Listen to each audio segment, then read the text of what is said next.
क्या हुआ जब अयोध्या धाम पहुंची सैकड़ों वानरों की सेना राम मंदिर प्राण प्रतिष्ठा से पूर्व ऐसा चमत्कार देखकर सभी लोगों के रोंगटे खड़े हो गए। आगे बढ़ने से पहले अगर आप भी एक सच्चे सनातनी हैं तो इस वीडियो को लाइक करके कमेंट बॉक्स में जय श्री राम अवश्य लिखें। भारत के इतिहास में 22 जनवरी 2024 का दिन सुनहरे अक्षरों में दर्ज किया जाएगा। ये पल सभी के लिए बहुत ही खास और ऐतिहासिक होने वाला है। सभी राम भक्त इस ऐतिहासिक पल के साक्षी बनेंगे। बता दें, श्री राम जन्मभूमि अयोध्या में 70 एकड़ भूमि पर बने भव्य राम मंदिर में रामलला की मूर्ति की प्राण प्रतिष्ठा 22 जनवरी 2024 को होनी है। इस तारीख का सभी को बेसब्री से इंतजार है। लगातार भक्तों में मंदिर के उद्घाटन की उत्सुकता बढ़ती जा रही है। साथ ही अयोध्या के अलावा भी पूरे देश के कोने कोने में हर्षोल्लास देखने को मिल रहा है। इस भव्य कार्यक्रम की तैयारियां अंतिम दौर में है। राम मंदिर की प्राण प्रतिष्ठा का कार्यक्रम हफ्ते भर चलेगा। प्रभु श्री राम ने रामेश्वरम से श्रीलंका तक जाने के लिए राम सेतु का निर्माण किया था। तब उस राम सेतु को बनाने के लिए वानर सेना ने महत्वपूर्ण भूमिका निभाई थी। ऐसा भी कह सकते हैं, बिना वानर सेना के राम सेतु बनना असंभव था।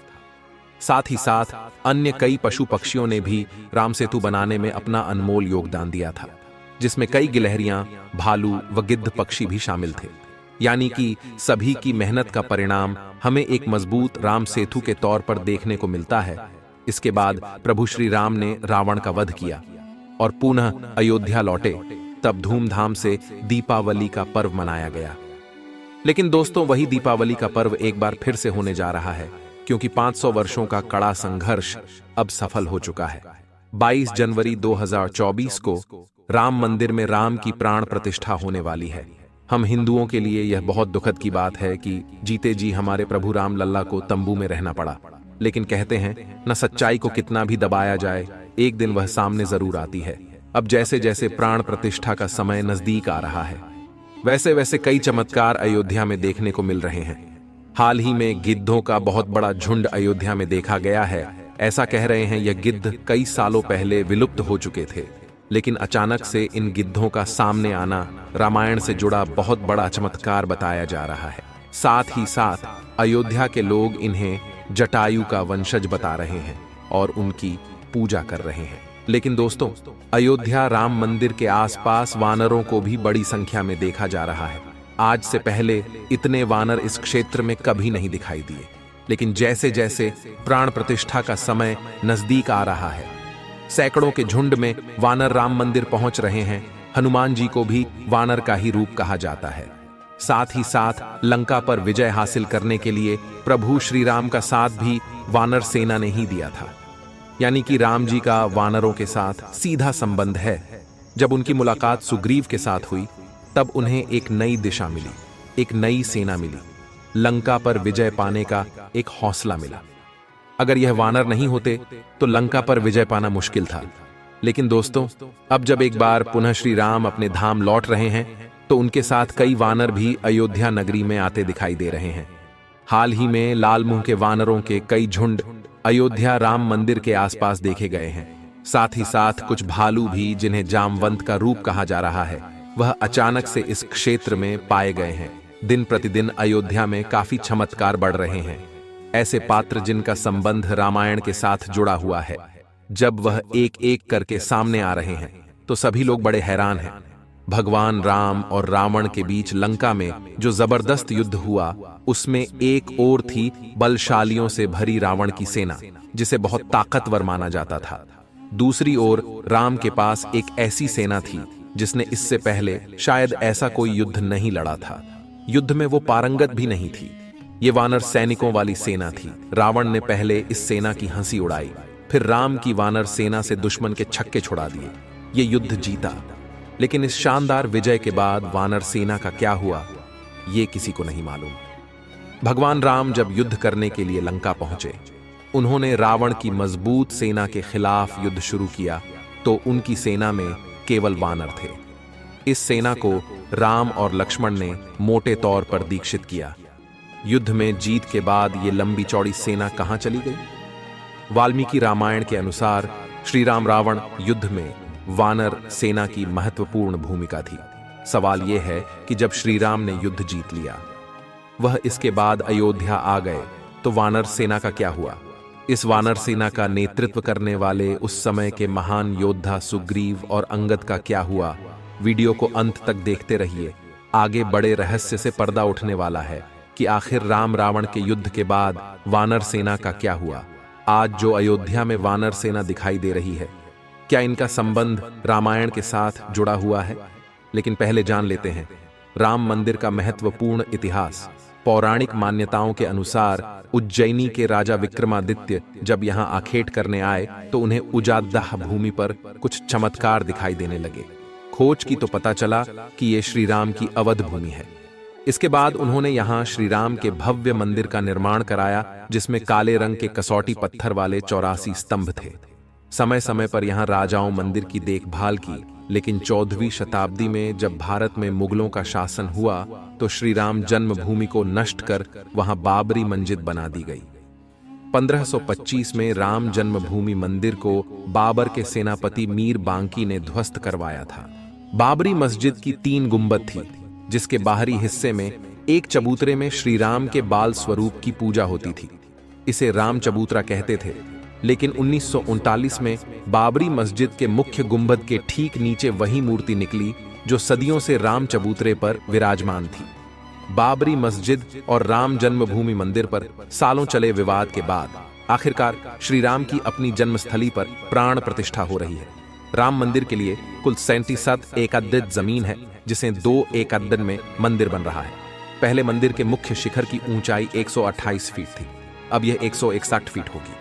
3 की जगह 5 गुंबद और एक मुख्य शिखर होगा, जिसकी प्राण प्रतिष्ठा 22 जनवरी 2024 को होने वाली है। आइए अब जानते हैं आखिर रामायण के युद्ध के बाद वानर सेना का क्या हुआ। रामायण के उत्तरकांड में उल्लेख है कि जब लंका से सुग्रीव लौटे तो उन्हें भगवान श्री राम ने किष्किंधा का राजा बनाया, बाली के पुत्र अंगद को युवराज। इन दोनों ने मिलकर वहां कई सालों तक राज किया। श्री राम रावण युद्ध में योगदान देने वाली वानर सेना सुग्रीव के साथ ही वर्षों तक रही, लेकिन इसके बाद उसने शायद की कोई बड़ी लड़ाई लड़ी। हालांकि इस वानर सेना में अहम पदों पर रहे सभी लोग किष्किंधा में अहम जिम्मेदारियों में जरूर रहे। वानर सेना में महत्वपूर्ण योगदान देने वाले नल नील कई वर्षों तक सुग्रीव के राज्य में मंत्री पद पर सुशोभित रहे, तो युवराज अंगद और सुग्रीव ने मिलकर किष्किंधा के राज्य को और बढ़ाया। गौरतलब है कि किष्किंधा आज भी है। किष्किंधा कर्नाटक में तुंगभद्रा नदी के किनारे है। ये बेल्लारी जिले में आता है, जबकि विश्व प्रसिद्ध हम्पी के बिल्कुल पास में है। इसके आसपास प्राकृतिक खूबसूरती बिखरी हुई है। किष्किंधा के आसपास आज भी ऐसे कई गुफाएं हैं और जगह हैं जहां राम और लक्ष्मण रुके थे। वहीं किष्किंधा में वो गुफाएं भी हैं जहां वानर साम्राज्य था। इन गुफाओं में अंदर रहने की खूब जगह है। जब ये पक्का हो गया कि सीता को रावण ने कैद करके लंका में रखा हुआ है, तो श्री राम ने हनुमान और सुग्रीव की मदद से वानर सेना का गठन किया। लंका की ओर चल पड़े। तमिलनाडु की एक लंबी तटरेखा है जो लगभग 1000 किमी तक विस्तारित है। वानर सेना में वानरों के अलग अलग झुंड थे। हर झुंड का एक सेनापति था, जिसे यूथपति कहा जाता था। यूथ अर्थात झुंड। लंका पर चढ़ाई के लिए सुग्रीव ने ही वानर तथा रक्ष सेना का प्रबंध किया। बताया जाता है कि यह वानर सेना जुटाई गई थी। यह संख्या में करीब 1 लाख के आसपास थी। माना जाता है कि लंका विजय के बाद ये विशाल वानर सेना फिर अपने अपने राज्यों के अधीन हो गई, क्योंकि अयोध्या की राजसभा में राम ने राज्याभिषेक के बाद लंका और किष्किंधा आदि राज्यों को अयोध्या के अधीन करने के प्रस्ताव को ठुकरा दिया था। ये वानर सेना राम के राज्याभिषेक में अयोध्या भी आई, फिर वापस लौट गई। लेकिन अब जब पुनः राम लल्ला के राज्याभिषेक के बारी आ चुकी है, तो पुनः यह विशाल वानर सी अयोध्या आ गई है। यह इतिहास पुनः दोहरा रहा, जिसका सीधा मतलब यही निकलता है कि प्रभु श्री राम के राज्याभिषेक में यह वानर सेना भी मौजूद रहेगी, जिसका संबंध आज से नहीं बल्कि रामायण से है। और जैसे ही प्राण प्रतिष्ठा का कार्यक्रम संपूर्ण होगा, वैसे यह वानर सेना भी अपने अपने राज्य यानी अपने इलाकों में चली जाएगी। यह प्रभु श्री राम का बहुत बड़ा चमत्कार है। श्री राम जन्मभूमि पर बने भव्य मंदिर में अब प्राण प्रतिष्ठा महोत्सव की तैयारियां हो रही हैं। प्रधानमंत्री मोदी के प्रधान सचिव रहे नृपेंद्र मिश्रा ने बताया कि मंदिर के गर्भगृह में 22 जनवरी को प्राण प्रतिष्ठा हो जाएगी। गर्भगृह में 2 मूर्तियां होंगी। एक मूर्ति में श्री राम 5 साल के बालक के तौर पर दर्शन देंगे। बाल्यावस्था वाली मूर्ति की ऊंचाई 51 इंच होगी। दूसरी मूर्ति में रामलला वर्तमान स्वरूप में नजर आएंगे। अभी जो मूर्ति राम मंदिर में है वही रामलला विराजमान के तौर पर सुप्रीम कोर्ट में पक्षकार थे। हर साल जब रामनवमी के दिन दोपहर 12 बजे श्री राम की मूर्ति पर सूरज की किरणें चमक बिखेरेंगी। इसके लिए भवन निर्माण शैली में खास व्यवस्था की गई है। मंदिर के गर्भगृह में रामलला के ललाट पर सूर्य की किरणें खुद ब खुद नहीं पहुंचेंगी। इसके लिए मंदिर के शिखर पर एक छोटी डिवाइस लगाई जाएगी। इस डिवाइस के लिए central building research institute Roorkee और पुणे के एक एस्ट्रोनॉमिकल संस्थान ने मिलकर कंप्यूटराइज्ड प्रोग्रामिंग की है। यह डिवाइस बेंगलुरु में बन रही है। सूरज की किरणें इस डिवाइस पर पड़ेंगी और वहां से रिफ्लेक्ट होकर श्री राम के ललाट पर पहुंचेगी। ऐसा हर साल रामनवमी के दिन 12 बजे होगा। हर बार इस घटना का सीधा प्रसारण करने की व्यवस्था की जाएगी ताकि मंदिर में भीड़ नहीं हो। अब राम मंदिर की इतनी चर्चा हो और अयोध्या के कोतवाल की चर्चा ना हो, ऐसा तो नहीं हो सकता। अब हम बात करेंगे हनुमानगढ़ी मंदिर के बारे में, जो कि काफी चमत्कारिक मंदिर बताया जाता है और वह अयोध्या के मध्य में स्थित है। पवन पुत्र हनुमान को समर्पित यहां मंदिर अयोध्या रेलवे स्टेशन से 1 किमी दूरी पर स्थित है। इस मंदिर का निर्माण विक्रमादित्य द्वारा करवाया गया था, जो आज हनुमानगढ़ी के नाम से प्रसिद्ध है। ऐसी मान्यता है कि पवन पुत्र हनुमान यहां रहते हुए कोतवाल के रूप में अयोध्या की रक्षा करते हैं। मंदिर के प्रांगण में माता अंजनी के गोद में बैठे बाल हनुमान को दर्शाया गया है। अयोध्या के मध्य में स्थित 36 सीढ़ियां हनुमानगढ़ी तक जाती है, जो उत्तर भारत में हनुमान जी के सबसे लोकप्रिय मंदिर परिसरों में से एक है। ये एक प्रथा है कि राम मंदिर जाने से पहले सबसे पहले भगवान हनुमान मंदिर के दर्शन करने चाहिए।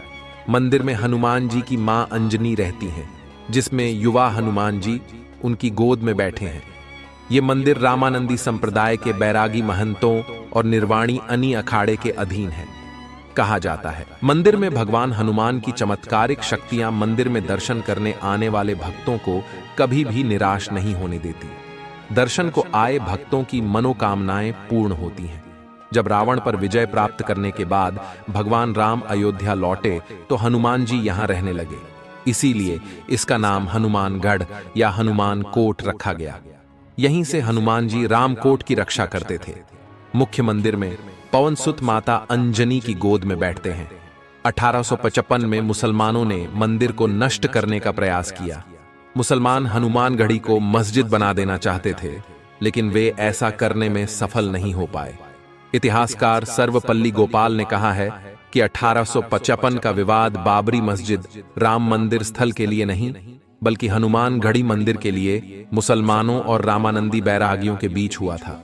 कहा जाता है नवाब सिराजुद्दौला को एक गंभीर बीमारी हो गई थी। उसका बचना लगभग नामुमकिन था।